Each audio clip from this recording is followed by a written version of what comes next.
was kind of relieved that the neighbors hadn't bothered me this whole time because they seemed kind of weird. They dressed all in black, never had people over, and when they talked, they sounded stiff and emotionless. I heard them talking to each other on the porch sometimes when I was playing outside, although it didn't happen often. I was playing with my ball in the front yard one day when I looked up and saw the little girl who lived next door standing in front of me. I hadn't noticed her earlier because she hadn't made a noise while she was walking up to me, or that's what I hoped. It was almost like she just appeared in front of me. She stood very still and just stared at me. I remembered her eyes, how they were wider than they should have been, how they just watched me without blinking. She creeped me out, especially since she wasn't speaking as she looked at me. "Hi," I said. She didn't respond. "My name is Aurora," I continued, hoping she would say something and stop freaking me out. She finally spoke, but she didn't blink.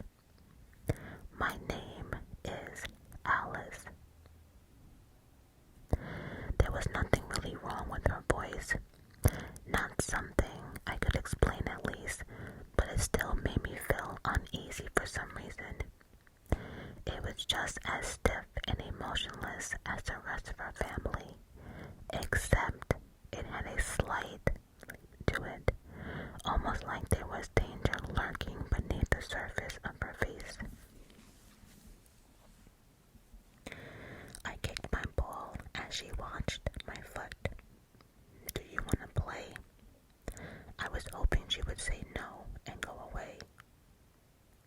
"No," she said. My shoulders hunched in relief. "I wanted to ask you a question," she said.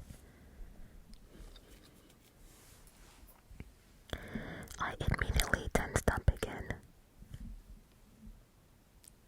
Whatever question she had must have been serious for her to keep staring at me that way. "What is it?" "Your cat." She pointed at my front window where my black cat sat, watching us from the comfort of my house. "What about her?" I asked. She tilted her head to the side like she was studying me. "Did you really feed her and take care of her?" "Yes, of course. She's my pet. Why?" She narrowed her eyes. "Just a thought." She shook her head. "Never mind. My family and I don't understand your fascination with cats. We hate cats." "Okay," I said, not bothering to keep the judgment out of my voice. I didn't like people insulting my pets. I've always taken it as a sign that someone is evil if they can't get along with an animal that I own.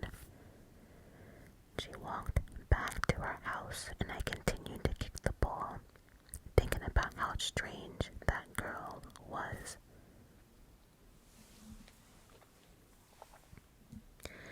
A week later, my mom was shaking my cat's bag of food, calling for her dinner, but my cat wasn't coming out of any of her hiding places. We looked under her bed, behind the washing machine and dryer, in all the windows, and inside all the boxes in the house. As a last straw, we got on her treats.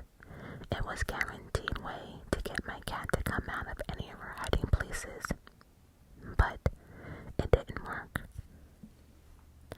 My mom shrugged. "She'll show up eventually. Maybe one of us accidentally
sign of my cat.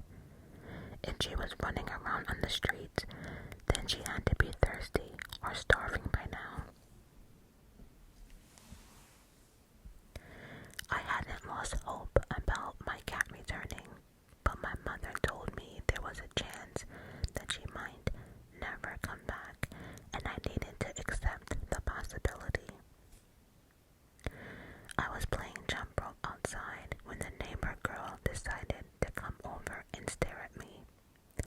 This time I saw her actually leave her house and approach me, so I wasn't surprised. She had a creepy grin on her face the entire time. She was walking towards me like she had a secret. I felt a chill go down my spine. That family never smiled. Why was she so happy? I turned towards one of my windows. She turned towards one of my windows. Where's your cat? I glared at her. I had no proof that she had hurt my cat, but my instincts were to shout out that she did. You killed my cat, didn't you? I didn't even know that I was going to say that until the words were coming out of my mouth. But for some reason, they felt right. I thought she was going to deny it. Instead, her eyebrows lowered and her jaw tightened. She went from grinning to rage. If you tell anyone, she said, I'll kill you too, just like we killed the last girl. I never saw my cat again, and to this day, I haven't told my family what happened to her. We moved from that place a few years later,